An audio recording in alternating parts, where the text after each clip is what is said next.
Bom dia, vamos dar continuidade às aulas. Hoje nós vamos falar sobre atletismo. Vou pegar só a caneta aqui. Então, atletismo é um dos esportes mais completos que a gente tem dentro da nossa organização da cultura corporal do movimento. E para muitos, atletismo deveria ser o primeiro esporte de treinamento de todo atleta, independente do esporte que ele escolhesse para especializar. Meu nome é Edivaldo César e eu vou estar com vocês tratando desse assunto agora. Como eu disse para vocês, o atletismo ele é tido como um dos esportes mais importantes que a gente tem da quantidade de esportes que aparecem nos Jogos Olímpicos. Então, o atletismo, por sua importância, principalmente histórica, ele leva muita população, leva muito público para os eventos relacionados a essa prática desportiva. E por conta disso, ele tem uma importância muito grande dentro da sociedade. O atletismo também, ele traz com ele uma discussão muito próximo da sociologia, porque muitos autores discutem a prevalência de pessoas mais pobres na prática do atletismo. Então, os fatores sociais que os indivíduos estão submetidos interferem diretamente nessa prática.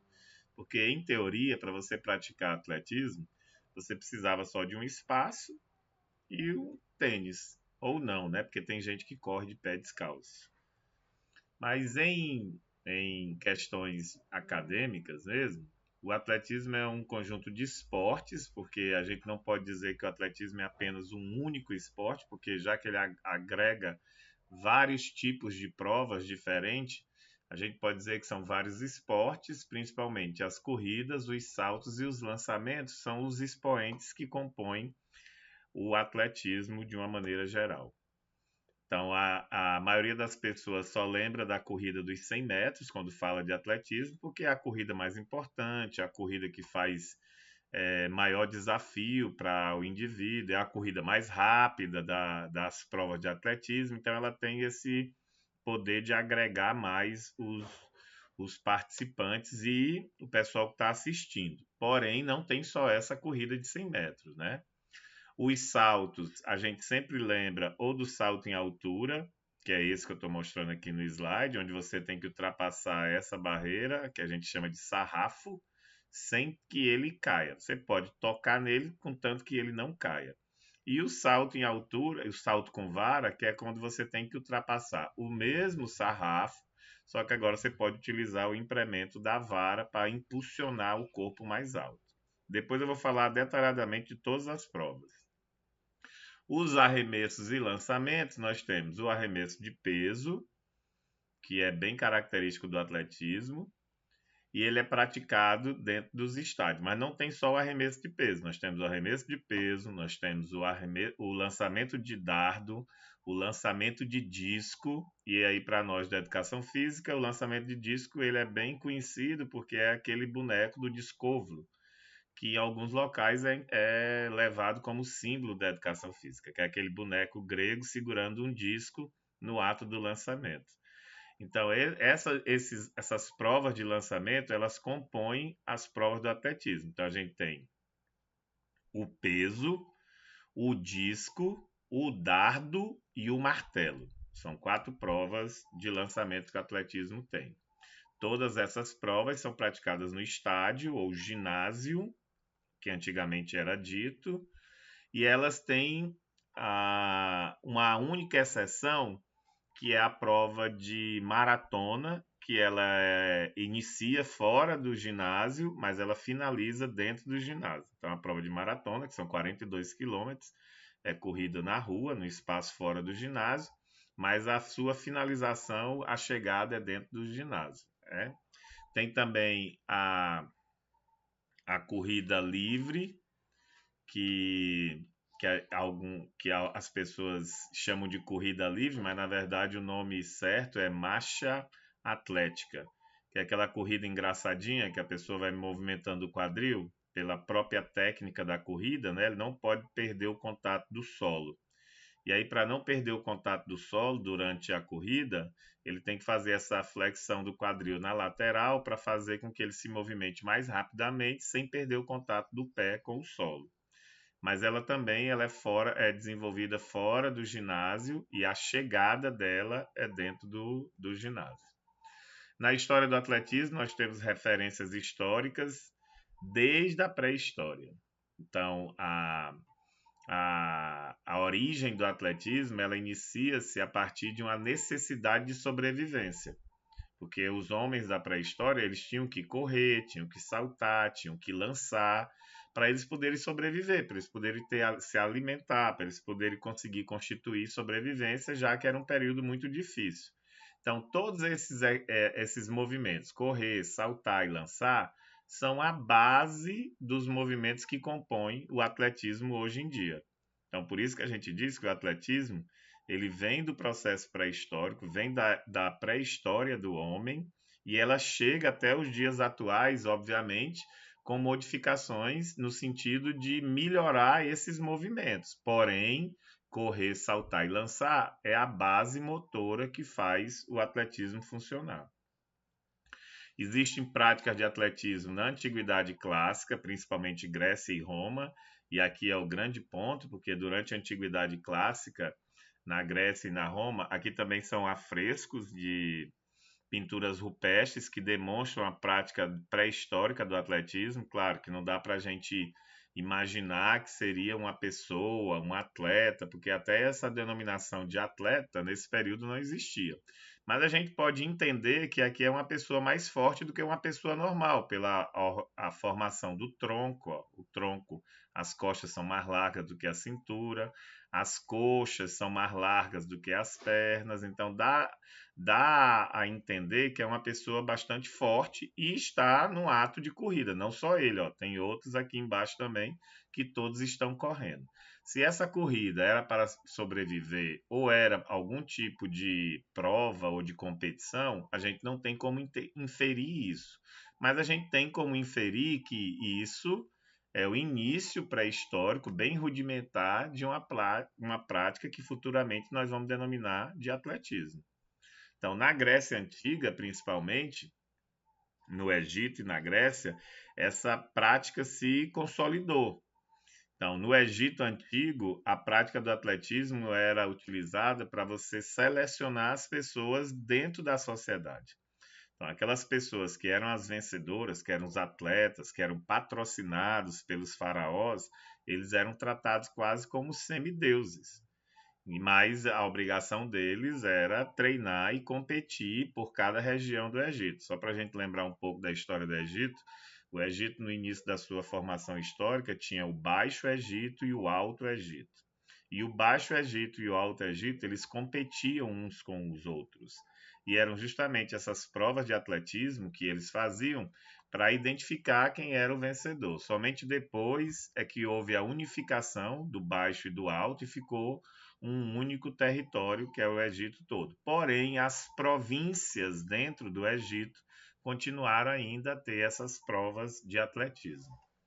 Na Grécia Antiga, por volta de 776 a.C., a gente ainda já consegue ver registros históricos falando sobre as provas de 200 metros no atletismo.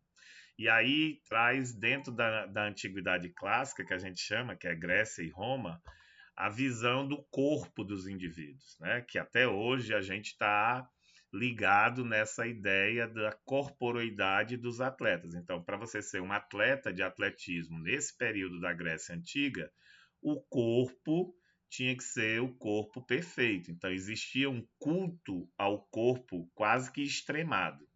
Claro que isso aconteceu em 776 antes de Cristo. Nós estamos em 2025 depois de Cristo. E esse culto ao corpo continua cada vez pior. Só que agora ele piorou. Porque agora tem o filtro, né? No Instagram, no WhatsApp, aí a pessoa tira uma foto e ela vai arrumando a foto do jeito que ela acha que o corpo dela deveria ser. Muitas vezes, quando ela muda, bota o filtro, quando tira o filtro, você nem sabe quem era a pessoa, né? mas isso está associado à necessidade de ter um corpo perfeito. Essa necessidade, isso que a gente tem que entender, é uma necessidade que foi criada na Grécia Antiga e ela foi sendo repassada até os dias de hoje. E o atletismo era um meio que os homens tinham para ter esse corpo perfeito. Lembrando que nesse período, 776 a.C., as mulheres não podiam competir no atletismo. Na verdade, as mulheres nem podiam entrar dentro do estádio, do ginásio, para poder assistir às provas de atletismo, porque os atletas, os corredores, os saltadores, eles faziam as provas nus. Então não tinha como elas participarem. A busca pelo desenvolvimento do corpo e a estética perfeita foi o ideal grego. Então, algumas cidades-estados gregas, principalmente a gente tem conhecimento de duas que são muito famosas na história, mas todas as cidades-estado gregas elas partilharam do mesmo pensamento, que era Esparta e Atenas, é que o corpo deveria ser o mais belo possível, deveria ser perfeito. Por isso que você olha no livro de história, aquelas estátuas gregas, elas são todas lindas, né, maravilhosas. E também o corpo deveria ser de uma pessoa inteligente, que é um pouco contra o estereótipo que foi criado a partir da década de 70, de 80, onde atletas são burros. Então você tem um corpo bonito, mas tem uma inteligência prejudicada. Isso foi uma mudança de pensamento, porém isso, claro, não se aplica, não existe nenhuma relação direta entre eu ser atleta e ser pouco inteligente, isso não existe. Eu ter um corpo bonito e ser uma pessoa burra, isso também não existe, mas analisando o pensamento grego do século do 776 a.C., a gente entendia, e a sociedade grega inteira entendia, que o corpo deveria ter a perfeição estética.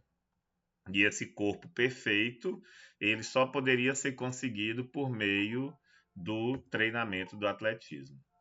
No início da construção dos estádios, eles eram desse jeito, né? Não é igual hoje, que tem um campo bem no meio, era um negócio mais comprido, onde os atletas corriam aqui ao redor, isso aqui é a pista, onde eles corriam, e aqui nessa área central seriam as provas de lançamento e de salto. Claro que as arquibancadas foram mantidas, né, na ideia da população assistir às provas, mas com o passar do tempo esse estádio foi reformulado. Então aquele estádio antigo onde os atletas se apresentavam, ele foi sendo melhorado com o decorrer do tempo. No atletismo é o esporte base, como eu disse para vocês. Em alguns países que existe uma cultura esportiva diferenciada, primeiro os alunos fazem aula de atletismo durante um ano e meio, 2 anos, e aí somente depois é que eles são direcionados para o esporte que eles querem praticar, ou que a conformidade física deles garante um resultado melhor. Eu estou falando principalmente de Cuba, China, antigamente era a União da República Socialista Soviética, hoje é a Rússia, Alemanha. Então, todos esses países que a gente chamava de cortina de ferro, que ficava no norte da Europa, todos esses países tinham por base o desenvolvimento dessa perspectiva, porque o atletismo ele se baseia em movimentos naturais, como eu disse anteriormente. Correr, saltar e lançar faz parte do movimento natural de todos nós. Então, para correr, saltar e lançar, todos os tipos de esportes que você imaginar precisam desses elementos aqui. Então, esses elementos eram praticados durante a aula de atletismo, e aí depois é que os atletas eram direcionados para o esporte que ele realmente iria praticar. Na modernidade que nós vivemos hoje, os estádios de atletismo já assumem uma outra conformidade, né? Basicamente não mudou muita coisa. A pista continua a mesma, 400 metros, e aí o meio tem o campo, onde são desenvolvidas as provas de lançamento e de arremesso, e as provas de salto são na lateral da pista aqui, ó. Aqui vai ser o salto em distância e salto triplo. Provavelmente para cá, aqui vai ser o salto com vara e aqui vai ser o salto em altura. Então, tudo acontece dentro dessa área do atletismo. Essa demarcação que vocês estão vendo aqui é para a gaiola do lançamento de martelo. E essa área central aqui, ó, é a demarcação para o lançamento de dardo. Aqui também, nessa área aqui da gaiola, nós vamos ter o lançamento de disco, o lançamento de peso e o lançamento de martelo. Então, todas essas provas acontecem nessa demarcação aqui. Lembrando que nas provas de lançamento e nas provas de salto, cada atleta tem 3 chances em cada rodada, e aí a melhor chance ou o melhor resultado dele é que é computado. Então vamos ver como é que funciona. Tá eu e mais 4 atletas no lançamento de dardo. Aí vai eu primeiro, eu sou o número 1. Eu faço o primeiro lançamento. Aí o atleta número 2 faz o primeiro lançamento. O atleta número 3 faz o primeiro lançamento. Computa esses 3 lançamentos. Aí começa de novo. Eu, o número 2, o número 3. Se o meu lançamento 2 foi melhor do que 1, aí eu já guardo ele lá. E aí eu vou para o último lançamento. Eu, o atleta número 2 e o atleta número 3. Nesse último lançamento, se meu lançamento foi melhor do que as minhas 2 primeiras chances, aí eu anoto ele como sendo o meu melhor lançamento. Então, assim é feita as provas de lançamento. Então, entra por cada rodada e os atletas têm 3 chances para fazer o melhor lançamento. Durante o lançamento, obviamente, só é o atleta e o espaço do lançamento, ele não pode nem entrar aqui. Inclusive, o atletismo tem uma característica muito interessante: os técnicos não podem entrar dentro da área de lançamento ou dentro da área de prova. Então, só entra para cá quem vai competir. Os técnicos ficam aqui na arquibancada, dando orientação da arquibancada. A mesma coisa acontece com as provas de salto. Nas provas de corrida, a lógica é outra. E eu agradeço vocês por esse momento e na próxima aula eu vou detalhar como é que funciona as provas, as regras e principalmente a característica de cada prova. Muito obrigado e até mais.